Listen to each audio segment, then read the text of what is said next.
If you've ever had a bad day at work, take comfort in the fact that your day likely didn't involve accidentally starting a war with the world's greatest superpower, being chased halfway across the globe by a fleet of vengeful warships, or watching a crocodile eat your co-workers on a battleship.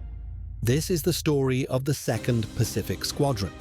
It is a story of how the Russian Empire, in a fit of desperate hubris, decided to sail its entire Baltic Fleet 18,000 miles around the world to fight a war it had already lost. It is, without exaggeration, the most incompetent, cursed, and unintentionally hilarious military expedition in the history of human conflict. The year was 1904. The Russian Empire was at war with Japan over control of Manchuria and Korea. The Tsar, Nicholas II, was confident. He viewed the Japanese as an inferior, upstart nation. But the war began with a humiliating blow: a surprise Japanese attack on the Russian Pacific Fleet at Port Arthur. Suddenly, Russia's primary naval force was trapped, blockaded, and slowly being picked apart by the brilliant Admiral Togo. Nicholas II needed a miracle. His solution: he would take the Baltic Fleet, stationed thousands of miles away in northern Europe, and send it to the Pacific. The man tasked with this nightmare was Admiral Rozhestvensky. He was a tall, imposing man with a legendary temper. He was known for two things: his extreme loyalty to the Tsar and his habit of screaming so loudly at his officers that they would visibly tremble. His fleet was a disaster before it even left the docks. It was a collection of the Museum of Naval Architecture. He had 4 brand new, powerful battleships, but the rest of the fleet was a graveyard of obsolete ironclads, some so old they were practically decorative. The crews weren't much better. Most of the experienced sailors were already in the Pacific, so Rozhestvensky was given a motley crew of peasants, prisoners, and raw recruits who had never seen the ocean. The fleet finally departed in October 1904, and the chaos began within the first 48 hours. Russia's intelligence network had convinced the admiral that Japanese torpedo boats were lurking in the North Sea, waiting to ambush him. Take a moment to look at a map. The North Sea is between England, Denmark, and Norway. Japan is on the other side of the planet. The idea that a 1904-era torpedo boat could sail 12,000 miles into British waters without being seen was physically impossible. But torpedo boat phobia took hold of the fleet like a virus.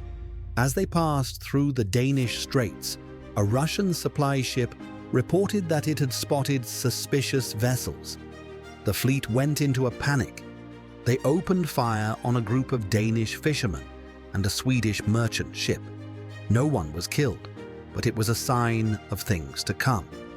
The fleet's mascot for incompetence emerged here: the repair ship Kamchatka.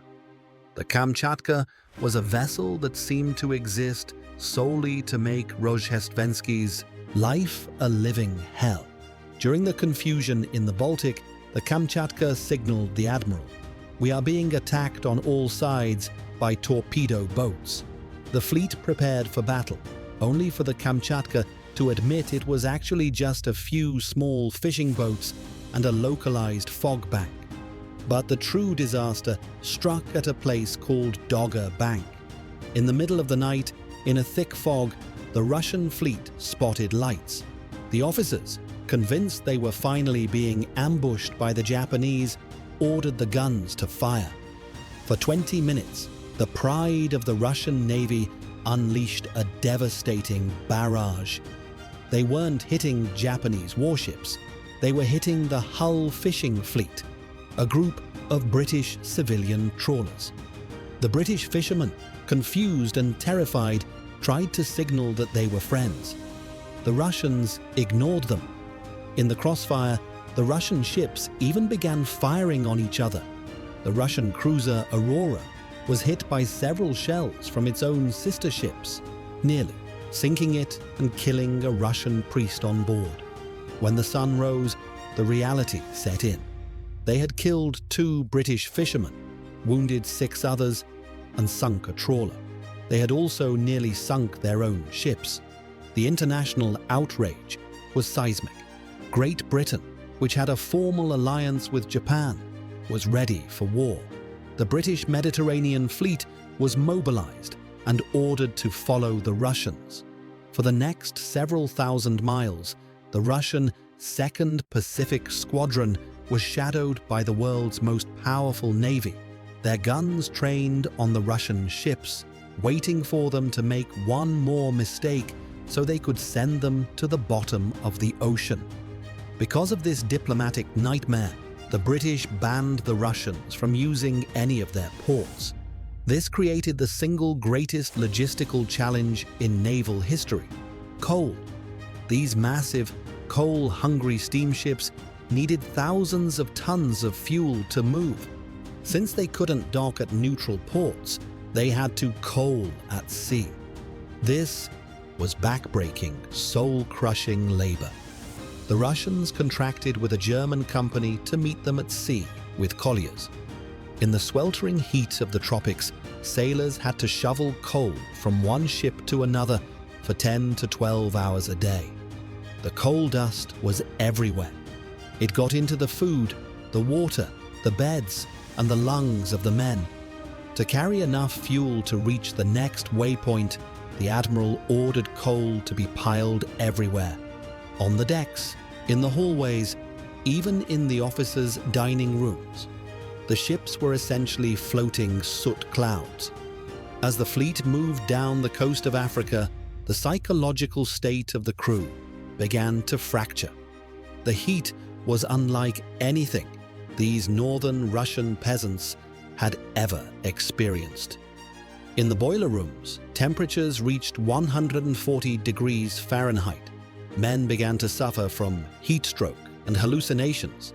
To cope with the boredom, the sailors began to buy exotic animals at every port they passed. Soon, the battleships were home to monkeys, parrots, chameleons, and snakes. One officer reportedly bought a Malagasy crocodile that escaped its enclosure and prowled the lower decks of the battleship, terrifying the crew. Another ship had a predatory bird that lived in the rigging and would occasionally swoop down to attack sailors during drills. The fleet finally reached Madagascar, and things went from bad to worse. They were forced to wait there for months because the Tsar had decided to send a Third Pacific Squadron to reinforce them. This third squadron was even worse than the second, consisting of coastal defense ships that were nicknamed the Sink-on-Sight Squadron. While waiting in the tropical heat of Nosy Be, the fleet decayed. Malaria and dysentery ravaged the crews. Mutinies became common. The sailors realized they were on a suicide mission. They received word that Port Arthur had finally fallen to the Japanese. The entire reason for their journey was gone. There was no fleet to save, and no friendly harbor to greet them.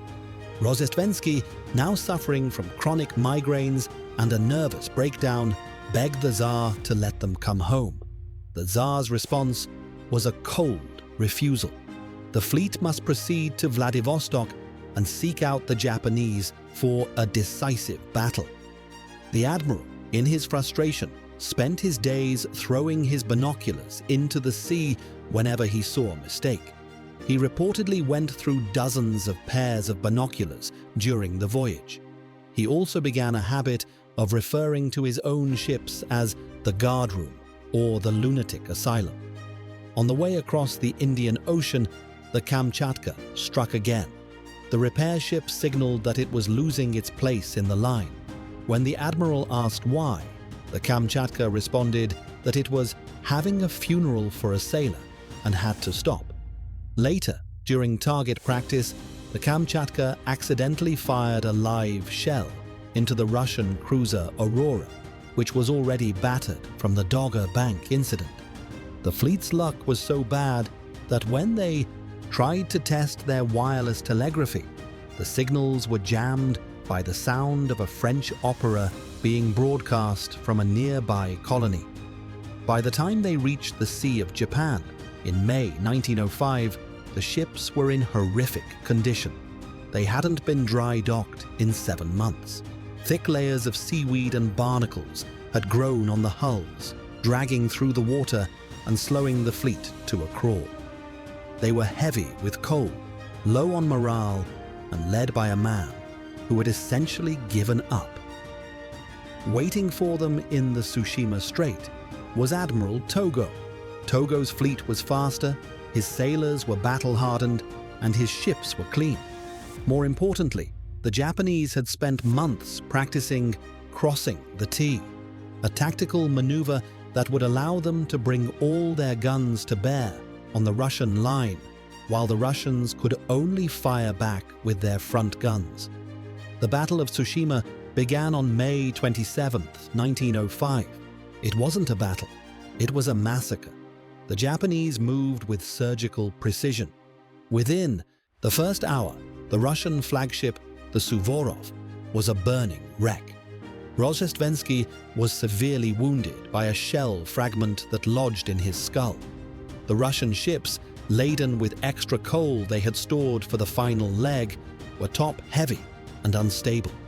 When Japanese shells hit them, the coal dust inside the ships ignited, turning the vessels into towering infernos. One by one, the Russian battleships, the Borodino, the Alexander III, the Ozlyabya, were sent to the bottom of the sea. As night fell, the Japanese sent in their torpedo boats to finish off the survivors. By the next morning, the Second Pacific Squadron had ceased to exist. Out of the 38 Russian ships that had participated in the battle, 21 were sunk, 7 were captured, and 6 were interned in neutral ports. Only 3 small ships managed to limp all the way to Vladivostok. Over 5,000 Russian sailors were killed in a single afternoon. The Japanese lost only 3 small torpedo boats and 117 men. It was the most lopsided naval victory in the history of modern warfare. The fallout of this disaster was global. The defeat at Tsushima shattered the image of European military superiority. In Russia, the news of the massacre triggered the 1905 revolution, the precursor to the Great Revolution of 1917. The Tsar's authority never recovered. As for Admiral Rozhestvensky, he survived his wounds and was taken as a prisoner of war. At his trial, he gallantly insisted on taking all the blame, trying to save his subordinates from execution. He was eventually acquitted, but he lived out his final days as a broken man, haunted by the 18,000-mile voyage to nowhere. The voyage of the Second Pacific Squadron remains a grimly fascinating chapter of history. It is a reminder that no amount of military might can overcome the combination of systemic incompetence, poor leadership, and the simple, devastating power of bad luck. It was a fleet that was dead before it even left the Baltic, sailing toward a destiny that everyone but the Tsar could see coming. And at the heart of it all was a repair ship named Kamchatka, still signaling to a fleet that no longer existed, into a fog that would never clear. To look at the voyage of the Second Pacific Squadron is to look at the death of an empire in real time. It was a journey fueled by coal dust and delusion, a 30,000-kilometer path to a graveyard in the Tsushima Strait. If there is a lesson to be learned from Admiral Rozhestvensky and his cursed fleet, it is that sometimes, when the world seems to be conspiring against you, when you find yourself firing on fishermen, coaling in a hurricane, or hiding from crocodiles on your own ship, the universe is trying to tell you to turn around. But for the Russian Empire, there was no turning around. There was only the long, slow crawl toward the inevitable and the silent, barnacle-encrusted hulls that still rest at the bottom of the Sea of Japan today. If we dive deeper into the technical failures of this fleet, we find a level of neglect that is almost artistic. The Russian Navy at the time was plagued by a prestige culture. Promotions were given based on noble birth rather than merit. Admiral Rozhestvensky himself was a talented administrator, but he was not a combat leader. He was a man of the office thrust into the ocean. The ships themselves were designed for show. They were painted in bright, high-visibility colors that made them easy targets for Japanese gunners. Their armor was improperly distributed, making them prone to capsizing if they took water in certain compartments, a flaw that became tragically evident at Tsushima, when ships turned turtle within minutes of being hit. Then there was the issue of the ammunition. The Russian shells were notoriously unreliable. Many were filled with wet gun cotton that failed to detonate upon impact. During the battle, Russian sailors reported seeing their shells bounce harmlessly off the sides of Japanese ships, or simply fizzling out. In contrast, the Japanese used a new high-explosive filler called shimos, which generated immense heat and black smoke, blinding the Russian bridge crews and setting even the steel superstructures on fire. The technical disparity was so vast that the Russians could have had twice as many ships, and they still likely would have lost. But the true tragedy lies in the human cost. The 5,000 men who died at Tsushima were not just sailors. They were the final sacrifice of a feudal system that refused to modernize. They were men like the priest on the Aurora, who died from friendly Russian fire before the enemy was even in sight. They were the stokers who died of heat exhaustion in the Indian Ocean, their bodies tossed overboard without ceremony. They were the conscripts who spent 8 months living in a cloud of coal dust only to be vaporized in a matter of seconds by a Japanese 12-inch gun. When we talk about the unknown stories of history, we often look for heroes, but the Voyage of the Second Pacific Squadron offers something else, a warning.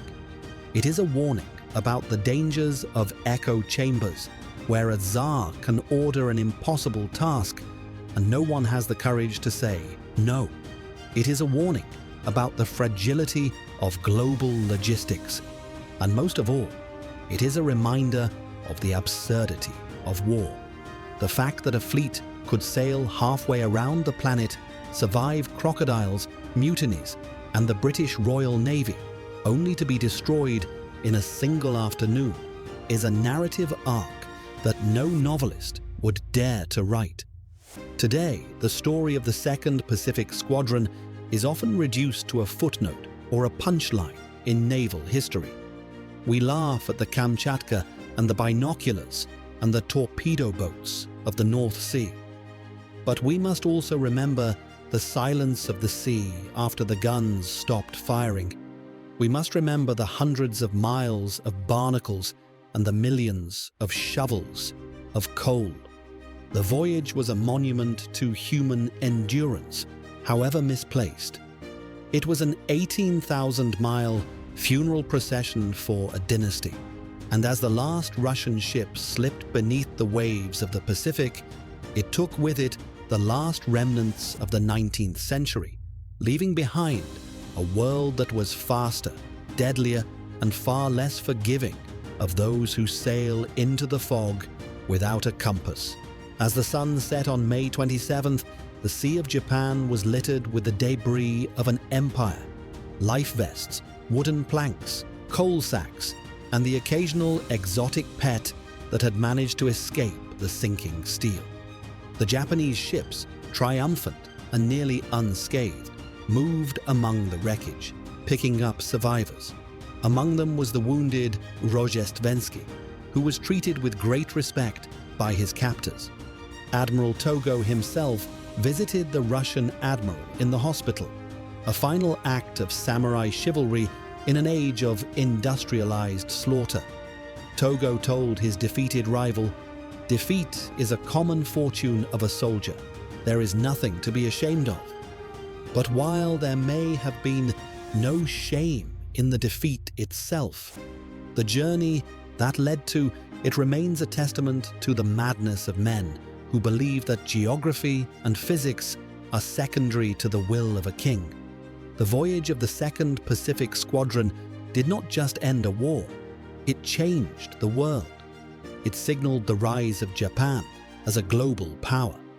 It inspired nationalist movements across Asia and Africa as colonized people realized that the invincible European empires were anything but.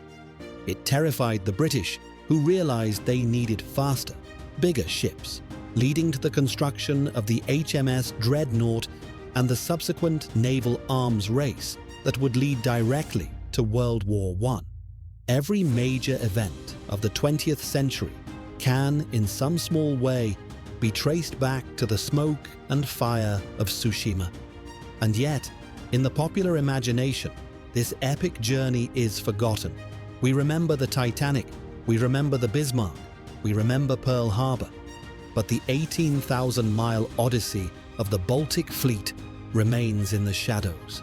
It is a story for those who appreciate the dark comedy of existence, the strange irony of fate, and the incredible, stubborn persistence of the human spirit.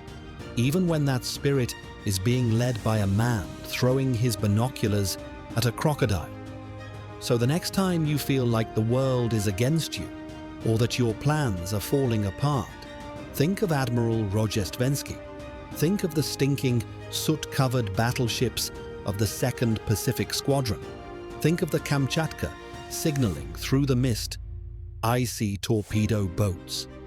And remember that no matter how bad things seem, at least you aren't coaling a battleship in the Indian Ocean with a monkey on your shoulder and a British fleet behind you, sailing toward a battle you already lost before you even started the engine. The story ends not in the Pacific, but back in St. Petersburg. When the survivors returned, they were not greeted as heroes. They were the living reminders of a national humiliation. The Russian Navy was effectively gone, and the country was in turmoil. But in the quiet corners of naval academies, the lessons were studied. They learned about the importance of speed, of wireless security, of the need for merit-based promotion. But for the Romanovs, the lesson came too late. The sea had spoken, and its verdict was final. The era of the Tsar was over, drowned in the deep, cold waters of the Tsushima Strait, alongside the barnacles, the coal, and the dreams of a Pacific empire that never was. This is the legacy of the Second Pacific Squadron, a journey of impossible distance, incredible incompetence, and undeniable tragedy. It is a story that deserves to be told, not just for the laughs, but for the profound human reality at its core. It is the ultimate unknown story of history, a voyage that spanned the globe and changed the course of time, all while being led by a repair ship that couldn't stop having funerals. It is the greatest naval disaster you've never heard of, and it is a reminder that sometimes the most important thing a leader can do is know when to stay in port. As the years pass, the wrecks of the Baltic Fleet continue to rust at the bottom of the sea. They are silent now, far from the screaming of Rozhestvensky and the smoke of the Shimo's explosives. They are part of the ocean floor, a steel reef of failed ambitions. But for those who know the story, they are still sailing. They are still crossing the North Sea, firing on fishermen in the fog. They are still coaling in the heat of Madagascar. And they are still, forever, the most cursed fleet to ever sail the seven seas. If you ever find yourself on the coast of Hull in England, you might find a memorial to the fishermen of the Dogger Bank. It is a small, quiet tribute to the men who were caught in the crosshairs of a paranoid empire. It is perhaps the most fitting monument to the entire voyage. Not a grand statue of an admiral or a golden plaque for a king, but a stone for the ordinary people who were caught in the wake of a disaster they had nothing to do with. Because in the end, that is the true story of the Second Pacific Squadron. It wasn't just a military failure, it was a human one. A failure of vision, a failure of empathy, and a failure to recognize that the world is much larger and much more indifferent than any one man's pride can ever account for. And so, we leave the Second Pacific Squadron where it belongs, in the deep. A fleet of misfits and museum pieces that traveled halfway around the world to deliver a message to the future. A message that says, beware the leader who refuses to see the world as it is. Beware the hubris that ignores the barnacles on the hull. And above all, beware the repair ship that signals to you in the middle of the night, in a thick and lonely fog, that the enemy is everywhere, when in reality, the only true enemy is the madness of the journey itself. The voyage of the Second Pacific Squadron is more than just a historical event. It is a metaphor for the human condition. We are all, in some way, sailing across an 18,000-mile ocean toward a destination we may never reach, led by internal voices that sometimes scream at us and sometimes throw our binoculars overboard.